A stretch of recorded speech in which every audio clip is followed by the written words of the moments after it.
Hello दोस्तों, मैं गुरु सहो सबको तहे दिल से प्रणाम करती हूँ। मेरी प्रणाम को स्वीकार कीजिएगा। साहब भैया नीलम दीदी के पावन चरणों में कोटि कोटि प्रणाम करती हूँ, प्रणाम स्वीकार कीजिएगा। आज मैं आप लोग को सत्य घटना पर आधारित एक कथा सुनाने जा रही हूँ।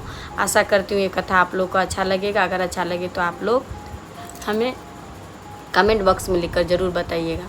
तो चलिए दोस्तों, कथा इस तरह से है। एक गांव में एक गुरु बहन रहती थी।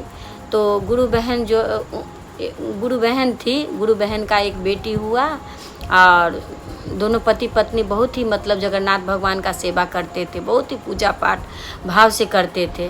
तो उनके घर बहुत ही सेवा पूजा करने के बाद, बहुत ही आराधना करने के बाद जगन्नाथ प्रभु ने उनके घर में एक बेटी का जन्म हुआ। एक बेटी का जन्म हुआ तो पिताजी और माताजी बोले कि बेटी, मैं जा रही हूँ गंगा स्नान के लिए, तीर्थ यात्रा करने के लिए, और आप घर में हो तो आप ऐसा करना कि सुबह उठ करके जो है सो पहले भगवान को भोग लगाना, फिर जो है सो अपना खाना। तो वो बोली कि ठीक है पिताजी, आप जैसे बोल रहे हैं हम ऐसे ही करेंगे। तो वो ऐसे ही करने लगी। सुबह में उठ करके भगवान के लिए खिचड़ी बनाई और खिचड़ी बना करके जो है सो भगवान को भोग लगाने के लिए गई। बोली भगवान जी उठिए, भोग लगा लीजिए। अब भगवान क्यों भोग लगाए? भगवान तो भाई भगवान ठहरे, भगवान भोग नहीं लगा रहे हैं। तो बोलिए प्रभु खा लीजिए, हम आपके लिए खिचड़ा बनाए हैं, खिचड़ा का भोग लगाइए। तो भोग ही नहीं लगा रहे हैं प्रभु। ऐसा करते करते 1 दिन 2 दिन बीता। तो जाके जो है सो भगवान सोचे कि छोटी सी बच्ची है और डेली मेरे लिए खिचड़ी बनाती है और ये भी नहीं खा पाती है। बोली कि प्रभु आप अगर नहीं खाओगे तो हम भी नहीं खाएंगे। ऐसा करके वो भी बच्ची नहीं खाती थी, खिचड़ी बनाती थी और बैठी रहती थी भगवान जगन्नाथ प्रभु के सामने में, पर खाती नहीं थी। तो भगवान ने सोचा कि देखिए अगर नहीं भोजन करेंगे तो फिर ये बच्ची भी भूखी रह जाएगी। तो भगवान क्या किए, बोले अरे बेटी तूने तो पर्दा नहीं लगाई, पर्दा लगाएगी तब तो मैं भोजन करूँगा। फिर वो बोली कि अरे प्रभु तो आप तो मेरे को ऐसा बोलेंगे ना कि आपको शर्म आ रहा है। तो लीजिए, वो अपना चुन्नी जो ओढ़ी थी उस चुन्नी से ऐसे करके भगवान का मुख ढक देती है और ढक करके जो है फिर भगवान खिचड़ी का भोजन कर लेते हैं। तो भगवान जो है भोजन कर लेते हैं। तो इस तरह से उनके पिताजी जो है गंगा स्नान तीर्थ यात्रा से 15 दिन पे जो है रिटर्न आए। तो बोले कि देखे उनकी माँ, तो देखे बाजरा और गुड़ और घी शेष है। तो बोली माँ की बेटी गुड़ इतना कहाँ चला गया और बाजरा? तो बोली माँ क्यों, हम भगवान को डेली भोग लगाते हैं, तो 15 दिन भोग लगाए हैं तो ख़त्म तो हो ही जाएगा।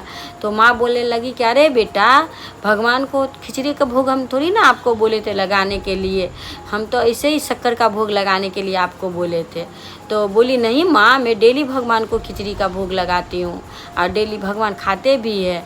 तो माँ बाप जो है सो विश्वास नहीं करते हैं, कहते हैं अरे बेटी भगवान आकर कैसे स्वयं खाएंगे? बोले हाँ माँ, भगवान डेली आते हैं। फिर बेचारी सुबह सुबह उसकी माँ बोली ठीक है, कल तुम अपना हाथ से खिचड़ी बनाओगी और बना करके जो है सो भगवान को खिलाओगी।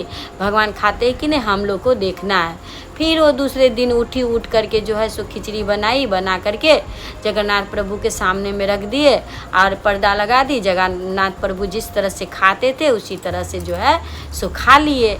तो माँ बाप ने बोला कि देखो भाई, हम लोग इतना दिन सेवा किए पर हम लोग का हाथ का प्रभु खाए नहीं, या मेरी बेटी का हाथ का जो है सो प्रभु खाते हैं। तो ऐसा हुआ कि उनके पिताजी और माताजी जो है कुछ दिन के बाद देहांत हो गए, मर गए।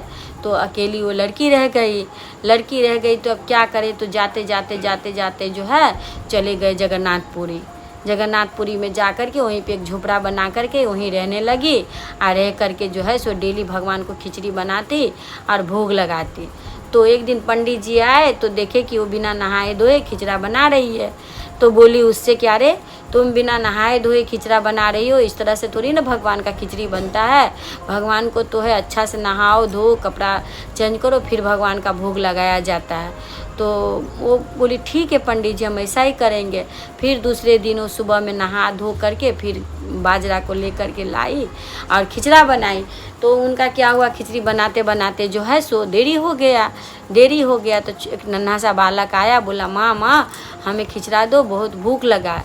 बोले हाँ बाबू तुम बैठो, हम अभी देते हैं आपको। जली जली खिचड़ी बना करके जो है सो उन्हें खिलाती हैं। अब इधर में भगवान प्रभु खा ले और खाकर जब तक जाए तब तक मंदिर में लोग भक्त लोग कलोल करे, बुलाने लगे कि भाई हमें दया करिए, हमें कृपा करिए। अब भगवान को खिचड़ी खाने का भी सही से समय नहीं, और भगवान को मंदिर में तो जाना ही होगा क्योंकि भक्त लोग वहाँ पे पुकार रहे हैं। तो भगवान को क्या होता था, हाथ भी नहीं धो पाते थे और मुँह भी नहीं पोंछ पाते थे। तो मुँह में खिचड़ी लगा हुआ, हाथ में खिचड़ी लगा हुआ।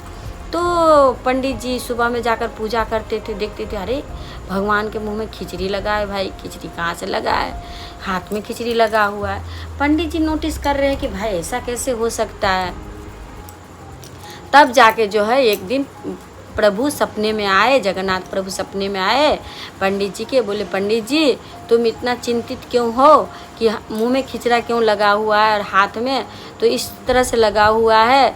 वो लड़की जो है पुजारन मेरी भक्त, वो हमेशा मेरे को खिचड़ी का भोग लगाती है और आपने कहा कि उसे नहा धोकर फिर खिचड़ी बनाने के लिए, तो नहा धोकर खिचड़ी बनाती है तो मैं इतना आराम से खा नहीं पाता हूँ, मेरे पास समय नहीं होता है और जल्दी जल्दी के कारण में जो है सो मैं थोड़ा सा खिचड़ी खाता हूँ और मेरा हाथ में लगा रहता है, मुँह हाथ धोने का समय नहीं मिलता है।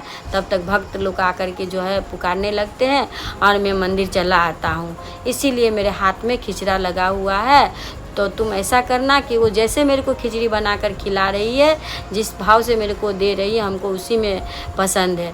तब जाके जो है पंडित जी सुबह सुबह उठ कर के बोले बेटी तुम जिस तरह से भगवान को खिचड़ी बनाकर खिलाती थी उसी तरह से भगवान को खिचड़ी बनाकर खिलाओ, आपको नहाने धोने का कोई आवश्यकता नहीं है। तो उसी तरह से फिर उसी भाव से वो खिचड़ी बनाकर भगवान को खिलाने लगी। तो दोस्तों सही बात है, भगवान तो भाव के भूखे होते हैं, हमारे भगवान तो हमारा हृदय में वास करते हैं और भगवान भाव के भूखे। हम कितना भी नहा ले, कितना भी धो ले, कितना भी गंगा स्नान चला जाए, कितना भी व्रत करें, क्या हम अपने मन को धो पाते हैं? अगर हम गंदे हैं पर हमारा मन साफ है, अगर किसी के प्रति हमारे मन में किसी प्रकार का बुरा भाव नहीं है तो हम सच्चे हैं, हम जो करेंगे भगवान स्वीकार करेंगे।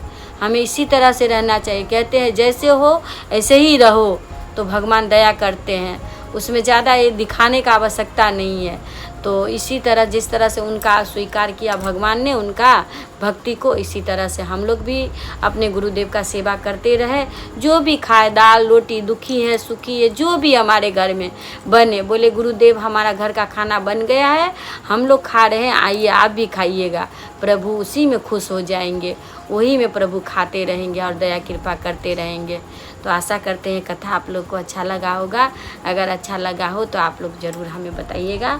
फिर से आप लोगों को प्रणाम करती हूँ, प्रणाम स्वीकार कीजिए।